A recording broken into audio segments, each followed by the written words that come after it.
Hello guys, स्वागत है आप सभी का एक नई जानकारी के साथ। दोस्तों, सीटीईटी एग्ज़ाम 2023-24 प्रारंभ हो चुकी है।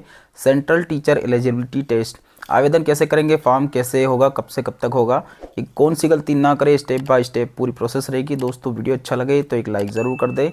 शुरुआत करते हैं। सबसे पहले देखेंगे इस प्रकार का आपका डैशबोर्ड रहेगा। इसी डैशबोर्ड से हम फॉर्म भर पाएंगे। Central teacher eligibility test CTET जनवरी 2023-24 है ना। इसके बाद में देखते हैं न्यू रजिस्ट्रेशन, ये वाला जो फॉर्म है, प्रोसेस है, वो आवेदन प्रारंभ हो चुका है।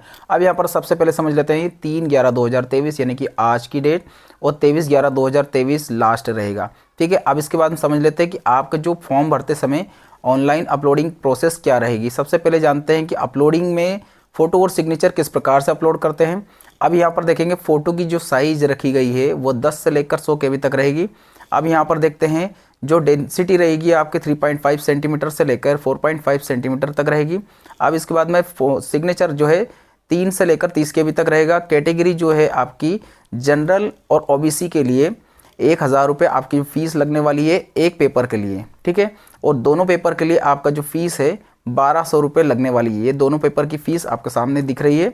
दोनों पेपर की फ़ीस 1200 रुपये। ST SC और विकलांग कैटेगरी के लिए एक पेपर की फ़ीस 500 रुपये लगने वाली है, और दोनों पेपर की फ़ीस जो है 600 रुपये आपके लगने वाली है। यहाँ पर देखेंगे अप्लाई CTET जनवरी 2024।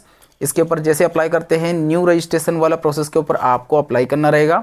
यहाँ पर जैसे अप्लाई करते हैं, अप्लाई करने के बाद दोस्तों देखते हैं ये पूरी प्रोसेस हो जाती है। इसको सबमिट करेंगे, क्लिक टू प्रोसेस। अब यहाँ पर करने के बाद देखेंगे यहाँ पर आपका जो फॉर्म रहेगा, आवेदक का नाम हो गया, पिता का नाम हो गया, माता का नाम हो गया। इसके बाद में जो भी आपकी जन्म तारीख है उसे आप यहाँ पर फिल करेंगे।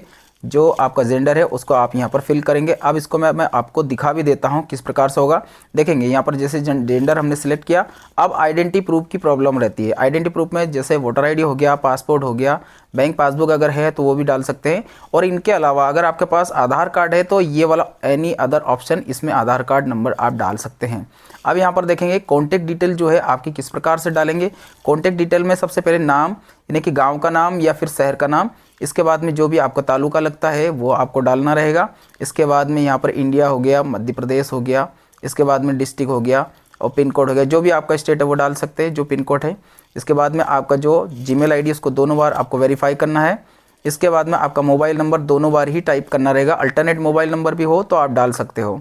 इसके बाद में यहाँ पर सेम वाले ऑप्शन के ऊपर जैसे आप क्लिक करते हैं, ऑटोमेटिकली जो जानकारी है वो सेम प्रोसेस में हो सकती है, यानी कि हो जाएगी। ठीक है। यहाँ पर आपको जो प्रोसेस टू आपका पासवर्ड है, दोनों बार आपको पासवर्ड बनाने रहेंगे जो भी आपको अच्छा लगे। इसके बाद में आपका सिक्योरिटी क्वेश्चन पूछा जाएगा। सिक्योरिटी क्वेश्चन में कैसा रहेगा, जैसे कि बहुत सारे ऑप्शन रहते हैं, इनमें से कुछ भी आप सिलेक्ट कर लीजिए। जैसे कोई नियरली साइट, ठीक है, कोई सी भी साइट जो आपको सबसे ज़्यादा आप विजिट करते हैं उसका नाम लिख दीजिएगा। यहाँ पर कैप्चा कोड डालने के बाद सबमिट करेंगे। सबमिट करने के बाद देखेंगे दोस्तों सारी जानकारी आने के बाद इन सबको आपको वेरीफाई करना है 1 by 1। ठीक है। इसके बाद एग्री के ऊपर क्लिक करना रहेगा। एग्री के ऊपर क्लिक करने के बाद जैसे इसको सबमिट करते हैं, यहाँ पर आपके जो मोबाइल नंबर है उसके ऊपर एक OTP आएगा। ठीक है। OTP आने के बाद देखते हैं दोस्तों ये सबमिट करेंगे। सबमिट करने के बाद यहाँ पर आपके सामने 3 ऑप्शन दिख रहे हैं। ऊपर वाला ऑप्शन जो रजिस्ट्रेशन का फॉर्म है वो कंप्लीट हो गया है। रजिस्ट्रेशन एप्लीकेशन फॉर्म और पेमेंट प्रोसेस ये दोनों इनकम्प्लीट दिखा रहा है। ठीक है। एप्लीकेशन फॉर्म में जैसे हम क्लिक करते हैं यहाँ पर इस टाइप की सारी जानकारी आ जाएगी। प्रोसेस करेंगे। प्रोसेस करने के बाद ये आपकी डिटेल है, ये सब आपके सामने दिखने लगेगी। नेशनलिटी क्या है, इसके बाद कैटेगरी क्या है। अब कैटेगरी में ध्यान देना आपको, ST SC OBC ये सब आ गए हैं। जनरल आ गया, इसमें आपका जो EWS है उसको शामिल नहीं किया गया है। अब यहाँ पर देखेंगे अगर आप PWD कैटेगरी में आते हैं तो यस करेंगे, नो करेंगे, जो भी हो आप। इसके अलावा आप विकलांग कैटेगरी में आते हैं तो यहाँ पर आपको विकलांग कैटेगरी को दिखाना रहेगा। इसके बाद में अगर आप पहले से ही एम्प्लॉयड है, गवर्नमेंट टीचर है तो यस करेंगे, अदरवाइज इसे नॉट एम्प्लॉयड करके आगे बढ़ जाएंगे। ठीक है। जो भी आपके पास सूटेबल सिचुएशन रहे। ठीक है। यहाँ पर कैप्चा नंबर डालेंगे। कैप्चा कोड डालने के बाद दोस्तों सेव एंड नेक्स्ट ये वाले ऑप्शन के ऊपर जैसे आप क्लिक करते हैं, आपके सामने आगे वाली विंडो क्लिक हो जाएगी कि आपका जो फॉर्म है उसे सबमिट करना है। यस करेंगे। यस करने के बाद दोस्तों देखते हैं अब यहाँ पर अप्लाई प्रोसेस। अप्लाई में यानी कि आप 1 से लेकर 5 तक के बच्चों को पढ़ाना चाहते हैं या फिर 1 से लेकर 8 तक के बच्चों को पढ़ाना चाहते हैं, ये प्रोसेस रहेगी, पोस्ट रहेगी आपकी जो है कौन से लेना चाहते हैं। अगर आप 1 से 5 तक का देख लेते हैं सबसे पहले, ये आपकी जो है लैंग्वेज रहेगी। लैंग्वेज में सबसे पहले अगर आप हिंदी लेना चाहते हैं तो हिंदी लीजिए। दोस्तों इसमें दो लैंग्वेज दी गई है, यानी कि आप पहले आपने हिंदी ले लिया, दूसरा आपको इंग्लिश ले सकते हो या फिर आप चाहें तो संस्कृत ले सकते हो, उर्दू ले सकते हो, जो आपको अच्छा लगे, ठीक है, यानी कि आपको पढ़ना है उसी पे। अब यहाँ पर देखेंगे ये आपका 5th क्लास के लिए आपकी क्वालिफिकेशन हो गई। 12th होना चाहिए, फर्स्ट देख लेते हैं, 12th इसमें 50% से होना चाहिए। और आपका DL यानी कि डिप्लोमा आपके पास अगर है, 2 साल का डिप्लोमा है, तो आप फर्स्ट वाले ऑप्शन को चॉइस में लेंगे, ठीक है। अब इसके बाद में दूसरा वाला जो ऑप्शन है वो क्या रहेगा, आपका 45% अगर 12वीं में है, यानी कि 12वीं में पास आउट हुए हो या फिर रनिंग भी हो या फिर ग्रेजुएशन भी आपका रनिंग में है, तो आप भर सकते हैं। और इसके साथ में 2 साल का आपको डिप्लोमा होना चाहिए, यानी कि DL, ठीक है, और किसी भी रिकॉग्नाइज यूनिवर्सिटी से कंप्लीट होना चाहिए, ठीक है। ये आपका जो है सेकंड वाला ऑप्शन हो चुका है। अब थर्ड वाले ऑप्शन को समझ लेते हैं। थर्ड में क्या रहेगा, सीनियर सेकेंडरी यानी कि 12वीं आपका जो 50% अंकों के साथ पास आउट होना चाहिए, अपेयरिंग भी है तो चलेगा। 4 साल का आपके पास डिप्लोमा यानी कि BL होना चाहिए, बैचलर डिग्री, ठीक है, ये आपका थर्ड वाला ऑप्शन हो चुका है। अब यहाँ पर देख लेते हैं, आपके पास 12वीं आपका 50% से होना चाहिए, अपेयरिंग हो या फिर फाइनल ईयर कंप्लीट हो गया हो। अब इसके बाद में देखते हैं आपका DL यानी कि 2 साल का डिप्लोमा अगर है तो ये वाला ऑप्शन भी ले सकते हैं। ग्रेजुएशन की बात कर लेते हैं, ग्रेजुएशन 50% अंकों के साथ पास आउट हो या रनिंग में हो और आपके पास B.Ed है आपके पास, तो आप ये वाला ऑप्शन ले सकते हैं। लेकिन कंडीशन रहेगी कि इसमें आपका ग्रेजुएशन जो आपका डिप्लोमा है वो आपका किसी रिकॉग्नाइज यूनिवर्सिटी से होना चाहिए।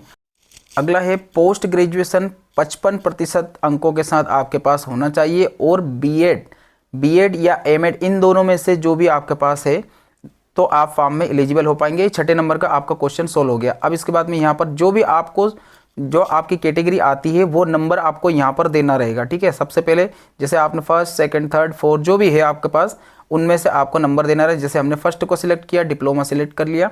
अब यहाँ पर जो स्टेट आपका जो है मध्य प्रदेश है, तो आपका जो भी आपका सिटी है वो आपको यहाँ पर लेना रहेगा, ठीक है। इसके बाद में सभी को ऐसे 1 बाय 1 भरना है। इसके बाद आगे बढ़ेंगे, कैप्चा डालने के बाद कंप्लीट होने के बाद अब दोस्तों मैं आपको वापस से पीछे इसी ऑप्शन को दिखाने वाला हूँ 8th क्लास के लिए। 8th क्लास में देखेंगे वही लैंग्वेज जो आपका लैंग्वेज है वो आपको सिलेक्ट कर लेना है, सेम उसी की प्रोसेस। अब यहाँ पर ध्यान देना है, ग्रेजुएशन अपीयरिंग यानी कि आपका रनिंग में है या फिर फाइनल ईयर है। अब यहाँ पर देखेंगे सेकंड जो आपका डिप्लोमा इन एजुकेशन है वो होना चाहिए। इसके बाद एटलीस्ट 50% अंकों के साथ ग्रेजुएशन, पोस्ट ग्रेजुएशन आपका जो है B.Ed होना चाहिए।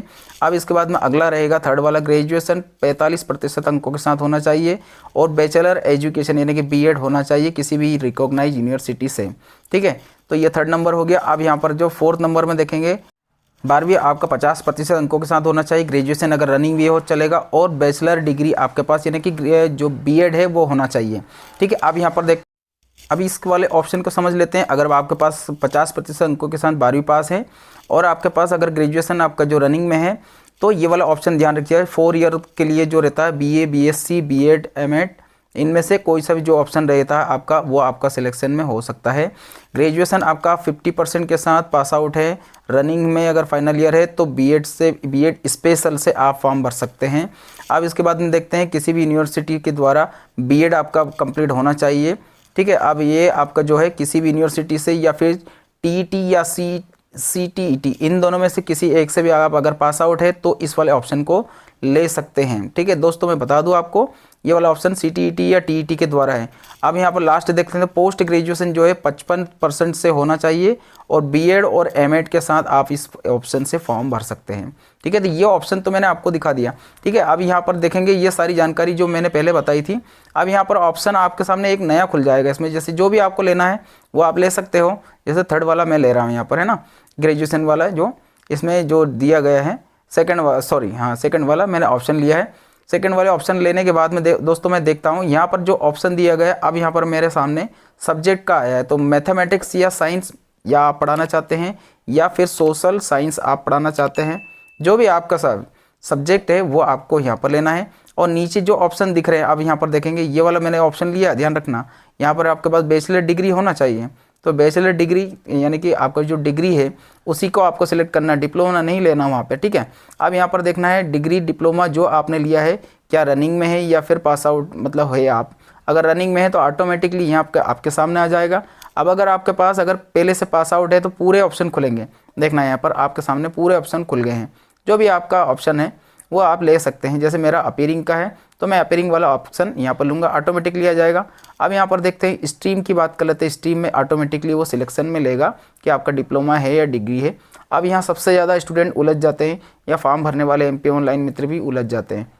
यहाँ पर आपका जो आपने जो जैसे कॉलेज है, यूनिवर्सिटी, वो आपके पास नहीं आता तो आप यहाँ सिलेक्ट कर सकते हैं, है ना। यहाँ पर आप सर्च कर सकते हैं।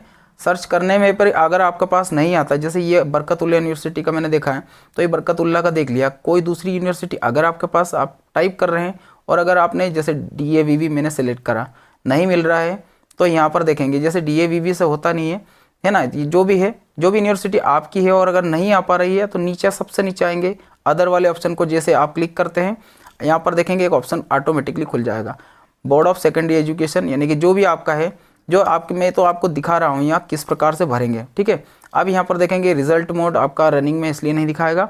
संस्था कोड जो भी रहेगा आप चाहे तो गूगल पर सर्च कर सकते हैं। आगे बढ़ाएंगे, यहाँ पर देखेंगे 10 से लेकर 100 के बीच में, 10 से लेकर के 200 के बीच में आपका जो फ़ोटो की साइज़ रहेगी।